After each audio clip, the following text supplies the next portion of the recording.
Hi there, Karen Brown of Just Get It Done Quilts, and it's that time of year. There's shopping to do, meals to plan, houses to clean, all the Christmas pageants and everything. And if you're a crafter like me, there's gifts to make. Here are 7 fast, easy, inexpensive gifts that you can make. And better yet, they're easy to personalize, so they're gifts that people want to receive.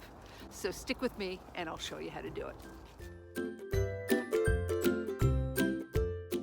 If you haven't yet, please hit that subscribe button below. So let's just jump right into it. This is what you're going to need. To make these clothesline rope bowls on top of a sewing machine, you will need clothesline rope, needles, and thread. This clothesline rope is a poly cotton blend, but you can use 100% cotton. The crucial thing is the diameter. You want it 3/16 of an inch and 100 feet. I made these 3 items with 100 feet of rope. The needles are super important. You want the denim or jeans needle, but you want the size 90. I prefer to use a variegated thread. I do like this Fantastico. It's got a little bit of a sheen to it, but you can use a solid. These spools of thread are wound at 500 yards, but 500 yards isn't quite enough to do the whole 100 feet. If you choose a European brand, they're 500 meters, and that's just enough to get you through. So on your sewing machine, set your zigzag stitch on and set it to the widest stitch. Your stitch length should be between 0.5 and 1. So this comes off. You want to snip off this tape at the end, and I snip it off on an angle. That way, in our beginning, we can tuck it in a little bit tighter. So we're just going to start off with the basic to begin with. We're just going to make a small little tail on it. This needs to be pushed in really nice and tight, and you're going to start your stitching right at the very end, a little bit of a zigzag. As you're working, you may find that right at this beginning part that it sticks out a bit. So you may want to just grab a couple of things when it's underneath your presser foot and just push in, just to keep it tight. Now before we start sewing, I'm going to give you a fair warning. This first little part is tedious and frustrating. So just stay calm and breathe, and it'll be over in a minute. You may put a pin in it to help keep those 2 sides together. You're basically going to be playing a dance of zigzag, push them together, lifting up your presser foot, nudging it forward a bit, and doing it all over again, and rotating the rope. But once you get around the first couple of circles, everything's going to be easy. You want to make sure your zigzag is catching both the inner and the outer piece of rope. But if you miss a stitch or 2, it's very forgiving. Just move on and go to the next spot. Okay, so the hard part's over. Now you just have to keep your cord straight and untangled, and just keep going and going and going. When you get to the sides that you want, just snip off the end, do a couple of zigzags back and forth, and you're done. So we're going to start with the easiest project and work towards the hardest. Now this is a super easy project. It's basically a trivet with a coaster attached to it. The shape of the trivet is from the shape of your beginning piece. We are going to make a long tail, approximately 3 inches long, and sew down the middle. Then you're going to rotate the tail and sew down the other side, and so on. Continue till you get the size of trivet that you want, stopping at the point where you'd like your coaster to attach. From your open rope, measure a piece 8.5 feet long. Then cut. From the cut end, wind the cord up in a spiral, keeping it as tight as possible. When you're done, use some pins to secure it.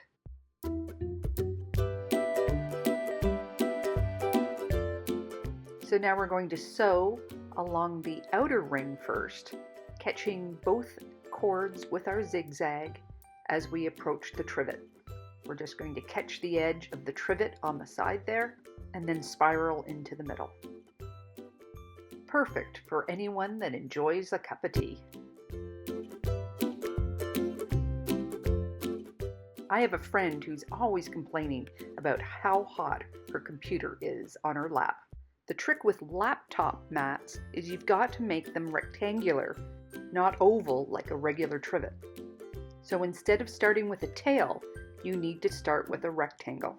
So after you've done your first wraparound, you need to fold it back on itself. Continue to fold it back on itself until you reach the size of rectangle you need. Take care to keep your rectangle square.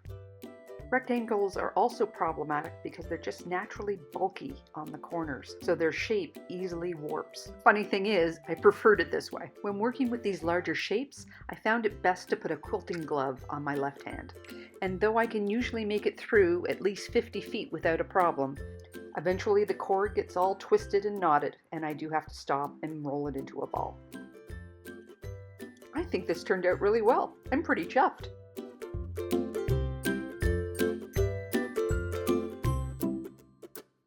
This tray is so simple, you'll be making one for everyone on your list. So when does a mat become a tray? When you lift your mat up off your sewing surface on an angle and continue to sew, it begins to form a curve, and now it becomes a tray. The more vertical the angle of the mat, the sharper the curve. This is a fairly shallow tray. To make the handles, we need to find the center points on the tray. From there, we can mark the opening for the handle. As we approach the first mark, we stop, pull the cord out of the way. You can backstitch if you want. Then continue to sew along the inner cord on its own until you reach the next dot. On your loose cord, make a mark at 2 inches. Match up the cords at the 2 dots. You may want to use something pointy just to help keep the tension there. You might do a couple of zigzags in place here just to tack it down. Then sew another round. So the type of handle that we're doing here pulls out from the tray. To get that kind of shape, when we approach the handle again, we actually have to lift up the tray so we're sewing in a straight line on the vertical. Yes, it takes a little bit of maneuvering, but it's not that hard if you take it slow. And we finish the tray with this pretty little bump. Just cut your tail on an angle, fold the rope under. Just zigzag forward and back. Customize it with your friend's favorite colors.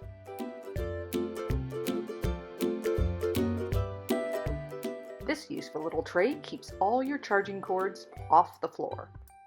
And there's even enough room for some other things. You start with an inner rectangle of 1 1/4 inches by 3 1/2. Continue wrapping your cord until the bottom measures 5 1/2 inches by 8. Begin working it as a tray, and on the 4th round you're going to insert this handle. It's worked the same way as the handle in the previous example, except the handle and the opening are the same size. A really useful gift.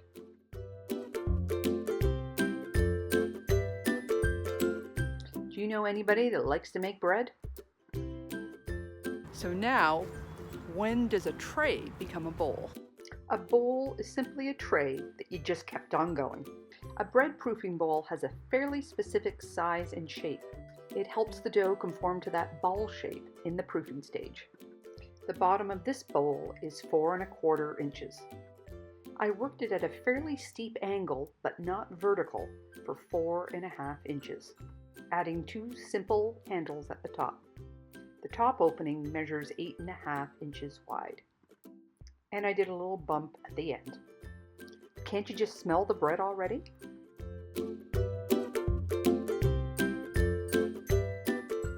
Do you know anybody that likes to bullet journal? Here is a carry-all for all their stuff. This is my most elaborate project here. It has a square bottom. It has 2 handles, and it has 2 openings on the side for your pens. I used white thread and then splashes of color with scrap fabric. Wrapping small pieces of fabric is pretty darn easy. I added a dab of glue to the rope and then wrapped the scrap around the rope. It had a little bit of a tail, but I'm going to trim that off after I've sewn over it. Just zigzag along the rope as you normally would. I trim off the tail as I come around it on the next pass. I made the inside grid from some foam board that I had lying around. I made a quick grid with 4 pieces, and this is to help the markers stand up.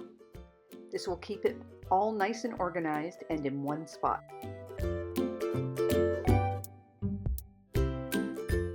This started off as an experiment as to how far 100 feet would go. I started with a tail that was 9 inches long, continued until the base was 14 inches wide. Then I kept going and going and going.